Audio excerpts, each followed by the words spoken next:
තෙරුවන් සරණයි ලක්වාසී ලෝකවාසී සියලුම දෙනාටම සුබ දවසක් වේවා කියලා හදවතින්ම ප්‍රාර්ථනා කරනවා දරුවනේ. ඉතින් මම අද මේ වීඩියෝ එක ගෙන ආවේ ඉතාමත් විශේෂ වූ සුවිශේෂී වූ කාරණාවක් තමුන්නාන්සේලාට සිහිපත් කිරීමටයි.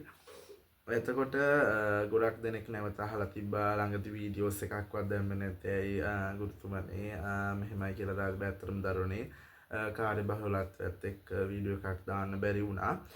නමුත් අදින් පස්සේ නිතරම ඔබලට දැනුමට එක එක විශේෂ කාරණා කියන්න බලාපොරොත්තු වෙමින් ඉන්නවා.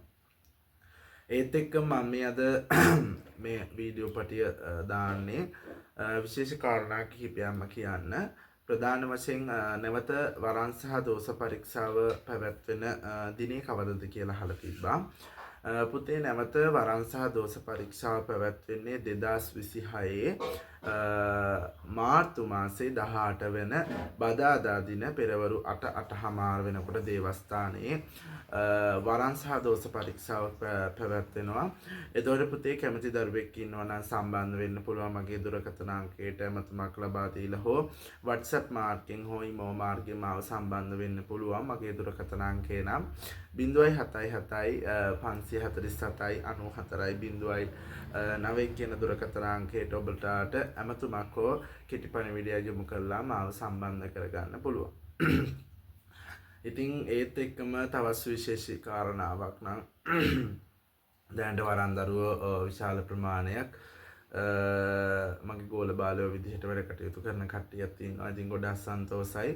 ඉතින් ජීවිතේ පුතේ කවදාවත් ජීවිතේ බාධක කියන ඒවා අපිට ඕන මිනිස්සෙකුට වෙන්න පුළුවන්, ඕනම කෙනෙකුට වෙන්න පුළුවන්. ජීවිතේ බාධක එනවා, ප්‍රශ්න එනවා, ගැටලු එනවා. කවදාවත් බය වෙන්න එපා.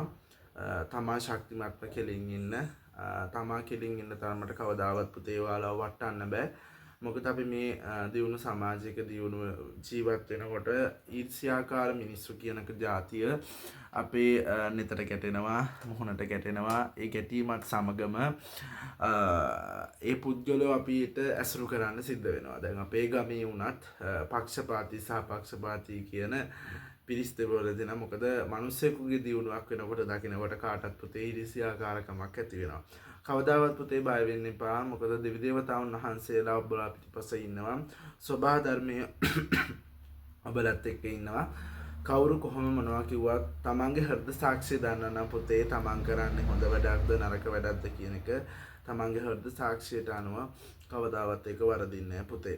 ඉතින් විදේශගත දරුවන් සහ ලංකාවාසී සියලු දෙනාටම තමන්ගේ ජීවිතේ සාර්ථක වේවා කියලා ප්‍රාර්ථනා කරන සියලු දෙනාටම සුබ දවසක් වේවා කියලා හදවතින්ම ප්‍රාර්ථනා කරනවා. තෙරුවන් සරණයි සියලුම දෙනාට.